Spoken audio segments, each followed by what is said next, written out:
Hey everyone, I'm Jessica, and I'd like to share with you the challenging experiences I've had with my stepmother, Carol. To be clear, I refer to her as Carol because she has never played a motherly role in my life, nor has she shown any interest in doing so. From the very start when my father Frank introduced us, Carol made her feelings crystal clear. She told me in no uncertain terms, and away from my dad, "Don't get any ideas about me being your mom. You're just my husband's child, and that's it. You're old enough to take care of yourself, so don't expect me to go out of my way for you." I tried to keep the peace, responding, "That's fine, Carol. I'm quite self-sufficient. I just want Dad to be happy. I promise I won't be a problem for you." But Carol saw me as an obstacle, saying, "You're already causing trouble. Don't think you can outsmart me. I've dealt with teens before, and once you're 20, I'll make sure you're out of our lives for good. Then I'll have Frank all to myself." Her hostility didn't end there. Carol even insulted my late mother, which deeply hurt me. My mom passed away when I was just 10, and it took my father a long time to open his heart to love again. Because of this, I hesitated to tell Dad about Carol's cruel words and actions, a decision I regret. Carol's behavior only worsened after marrying my dad, surprising him with her sudden change. She made it her mission to drive me away, openly expressing her dislike for children and her desire not to have me around, something she had conveniently omitted before marrying Dad. When Dad stood by me, Carol resorted to sabotage, like ruining her meals and blaming me. She would complain to Dad, saying, "Look at what your daughter has done. She's deliberately ruined my cooking because I won't cook for her. She'll probably poison me next." Caught in the middle, Dad would ask for my side, to which I'd honestly reply, "I have no idea what she's talking about, Dad. I'm happy to prepare my meals. I wasn't even here earlier. I grabbed takeout to eat in my room." This situation left me feeling trapped in a never-ending cycle of accusations and misunderstandings, desperately wishing for peace and unity in our family. Let me be clear. If steps aren't taken, I truly fear for my safety because of Carol's actions. For the 3 years she's been a part of my life, she's done unimaginable things, starting with petty acts like excessively salting her food to falsely accuse me. This might sound minor, but it was just the tip of the iceberg. My dad eventually believed my side of the story, thankfully, due to the overwhelming evidence I'd gathered over time. Carol's antics ranged from cutting off my phone service, locking me out of the house for hours, misplacing my car keys on an important exam day, to even discarding a project I spent a week completing. Despite my dad's attempts to address these issues, Carol never changed her ways, only pretending to mend her behavior temporarily before reverting to her harmful actions. After enduring a year of this, I decided to take control where I could. I got a job and began paying for my essentials, aiming to minimize Carol's involvement in my life. While my dad was saddened by this development, I reassured him it was better for me to be financially independent. Carol, who saw my dad's finances as her own, was displeased with any spending on me, pushing me to keep a low profile in hopes of avoiding her wrath. Yet she persisted in her efforts to make my life miserable, sticking to her vow to drive me out of the house and out of her life. Little did she know, fate had a twist in store for both of us. The real chaos unfolded just weeks after my 20th birthday. Carol seemed unusually cheerful, likely believing she'd soon be rid of me. But I was one step ahead, having overheard her plotting with a friend over the phone about how she planned to force me out, prepared and informed. I was not taken aback when I found my belongings packed in my room upon returning from work. Instead of feeling defeated, I was intrigued by her move. I confronted her with a calm, curious tone. "Hey, Carol, why are my things packed? Are we going on a trip?" Her attempt to unsettle me fell flat.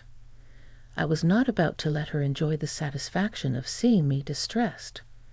My question, laced with a hint of sarcasm, was my way of signaling that her plan was no secret to me and that I was not as vulnerable as she had hoped. Carol smugly reminded me of her vow to evict me the moment I turned 20. Remember I told you I'd kick you out once you're an adult? Well, the time has come for you to leave. Out of the goodness of my heart, I've even packed your belongings to make your exit smoother, she declared, thinking she was doing me a favor. Oh, so you're trying to kick me out of my own home, I replied, my tone calm but firm. Oh no, Carol, this isn't just any house. This is my house, and you have no grounds to force me out. We'll see what Frank has to say about this, I countered. Carol's smirk grew wider, betraying her confidence. She was already daydreaming about reproposing my room. But I had a surprise for her that would turn the tables entirely. With a serene demeanor, I pulled out some documents from my bag and handed them to her. Seeing her puzzled look, I couldn't help but smirk. I suggest you take a good look at these papers, Carol. It seems today is the perfect day for you to discover them, especially with your eviction plans for me. Initially confused, Carol's expression morphed into one of shock and disbelief as she read the documents. When she finally looked up, her face flushed with anger. She blurted out, "Is this an eviction notice for me?" "What in the world, Jessica?" "What do these papers mean?" "They mean, Carol, that it's you who has to leave this house within a month. That's what eviction notices usually imply." I calmly explained, fuming. Carol retorted, "You can't serve me eviction papers. This is my home. I'm the one who decides who leaves and stays." "Carol, this has always been my home. My father was merely managing it on my behalf until I came of age, and now that I'm 20, the property legally belongs to me. I've just finished the necessary legal formalities," I clarified, watching her disbelief grow. "That's impossible. Frank can't just hand over the house to you. It's a marital asset, and he can't transfer it without my consent," Carol argued, visibly panicked. "Carol, this house was mine long before you entered the picture. It belonged to my maternal grandparents, who left it to me with my father acting as the custodian until I turned 20. It seems you weren't aware of this little detail," I informed her, enjoying the realization dawning on her face. Refusing to accept the truth, Carol sputtered, "You're lying. This can't be happening. You're trying to scam me to kick me out. Just wait until Frank hears about this." But the truth was undeniable. The house was legally mine, and Carol's schemes had finally caught up with her. In a moment of utter folly, Carol decided to call my father into the fray, completely overlooking the crucial step of consulting him about her plan to evict me. It's a basic courtesy, after all, to discuss such matters, especially when it involves family. But Carol, perhaps knowing too well what his response would be, chose to sidestep this discussion and proceeded with her scheme to force me out. In her rush, she seemed to forget this detail, but I couldn't be more pleased with her slip-up. It brought Dad directly into the situation, which worked out even better for me. Dad came down to see what the commotion was about, his presence immediately calming the storm. "Why all the shouting, Carol? What's the problem?" he asked, his tone a mix of confusion and concern. Carol, however, didn't hold back, accusing me of making outrageous claims about owning the house and insisting on her eviction. As expected, Dad turned to me for clarity. He's always been fair, a trait that Carol detested because she preferred him blindly supporting her regardless of the circumstances. Their disagreements on this matter were frequent, yet Dad remained impartial, seeking to understand both sides of any story. So I explained. Carol confronted me, saying she was kicking me out, claiming this was her house and that I no longer had a place here. I had overheard her plotting to do this on the phone, so I took preemptive action by serving her an eviction notice. Dad was visibly upset by this revelation. Carol, who gave you the right to decide on evicting Jessica? We never discussed such a thing. Why am I only finding out about this now? His disappointment was palpably highlighting the breach of trust. Carol, caught off guard by the eviction notice, and now by Dad's interrogation, momentarily panicked before resorting to her usual defensive stance. She argued, "Jessica's an adult now, Frank. She's been living here without paying rent for a month since turning 20. It's common for parents to encourage their children to become independent at this age. We're just trying to teach her responsibility." Dad, however, wasn't swayed. "That decision is mine to make, Carol, not yours alone. You should have discussed it with me first." His statement underscored his role in our family and his commitment to fairness and mutual respect, qualities that Carol lacked. My dad firmly corrected Carol, emphasizing that she had never played a parental role nor contributed towards anything for me. "How could you assume you had the right to decide about Jessica's living situation? You've been unfair," he said.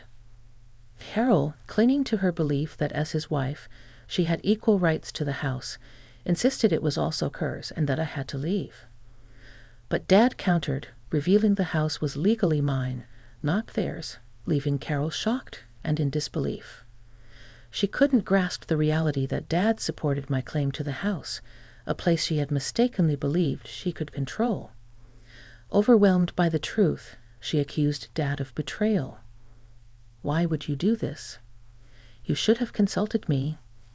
Dad, however, stood his ground, highlighting her hypocrisy. "You had no qualms about trying to evict Jessica without a word to me. This house was always meant for Jessica. I've merely been managing it until she came of age." Carol's shock deepened as Dad offered to show her the documents for proof, which she was too stunned to consider seriously, feeling deceived. She accused, "Frank, you lied to me. This isn't fair." But Dad clarified, "I never lied. You assumed without asking. Remember our prenup? Our assets were to remain personal." Her accusations continued, painting me as the ungrateful one for throwing them out, but I made it clear, "I'm not evicting Dad, Carol. This unfortunate outcome is the result of your actions. I might have considered letting you stay if you hadn't tried to force me out." This confrontation peeled back the layers of misunderstandings and revealed the hard truths, setting the stage for profound changes in our family dynamics. Deep down, I always had a feeling Carol wasn't right for our family. That intuition led me to insist on a prenuptial agreement before she married my dad. I feared she might jeopardize our future, especially with financial issues, and I wanted to safeguard against that. It was my way of looking out for us, showing my dad he was always in my thoughts. My main wish is for my dad to find happiness, and if Carol isn't contributing to that happiness, it might be healthier for them to part ways. I spent considerable time reassuring my dad that he's been nothing but a fantastic parent, far from the villain Carol portrayed him to be. He's done so much for me, and he needed to understand his worth. I won't hide the fact that I felt a sense of relief knowing my dad was considering ending things with Carol. After everything she's put us through, it's clear she's not the partner my dad needs or deserves. Our heartfelt conversation led to a peaceful night, with my dad spending it in the guest room, marking the beginning of a new chapter without Carol's chaos. Feeling a newfound peace with the thought of Carol's imminent departure, I believed we had finally taught her a valuable lesson. Yet the next morning presented an unexpected turn. Carol was overcompensating, making breakfast and showering me with kindness, as if overnight she had transformed into the epitome of care and affection. Even my dad cast skeptical glances, puzzled by her sudden change in behavior. Despite the awkwardness, I managed a polite thank you for the breakfast, all the while wondering about the sincerity of her actions. I told Carol plainly that her efforts were unnecessary. "I've been taking care of myself for the last 5 years, Carol. We don't need to start pretending things can change just like that, I expressed, skeptical of her sudden desire to bond over meals as a family. It was clear to me that we were moving past the point where such gestures could make any difference. Carol insisted on her new role, aiming to foster a close mother-daughter relationship, a concept that seemed forced and unrealistic given everything that had happened. Understanding Carol's motivations, I could see she was desperately trying to navigate her way out of a tight spot. Adding spent the night devising a strategy to salvage her position, but I, knowing her past actions too well, and my dad barely concealing his amusement at her antics, were far from convinced. Carol attempted to appeal to my sense of forgiveness, suggesting her past mistreatment could be overlooked for the sake of forming a happy family, and ostensibly to strengthen her marriage with my dad. But it was evident her motivations were more about securing her place in the house than genuine familial concern. I'm not sure what marriage you're trying to fortify, especially with the looming end of it. Attempting to stay in this house under pretenses won't work, Carol. I've made my decision, I concluded, reaffirming my stance.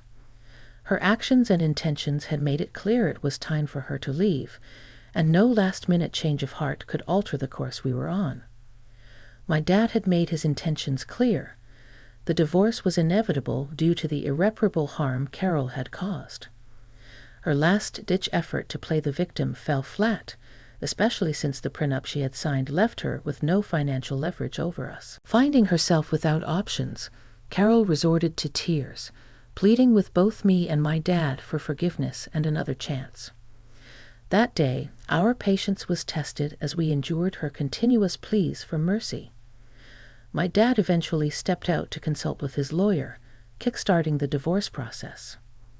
Carol was officially served the divorce papers within a week, marking the end of her bargaining. We explained to Carol that it was time for her to stand on her own 3 feet, suggesting she find employment and legal representation for the divorce. Despite her initial hope of changing our minds, her time in our home came to an end as agreed. She resisted leaving, but the threat of further legal action pushed her to finally move out, tears in her eyes, to stay with a friend, alienated from her own family due to her actions. With Carol's departure, a sense of peace returned to our home, transforming it back into the warm and welcoming place it once was. Over 3 years have passed since then. I'm now in college, close enough to home to maintain a close bond with my dad, who has since finalized the divorce. He's ventured back into the dating scene, not to remarry, but simply to enjoy the company of others. Carol, on the other hand, has faced her own set of challenges.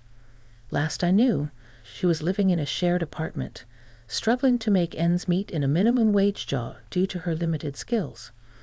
On a rare occasion, I saw her from a distance at a grocery store, visibly aged and worn by her circumstances. It seemed karma had indeed caught up with her, serving as a harsh lesson on the repercussions of her actions and decisions.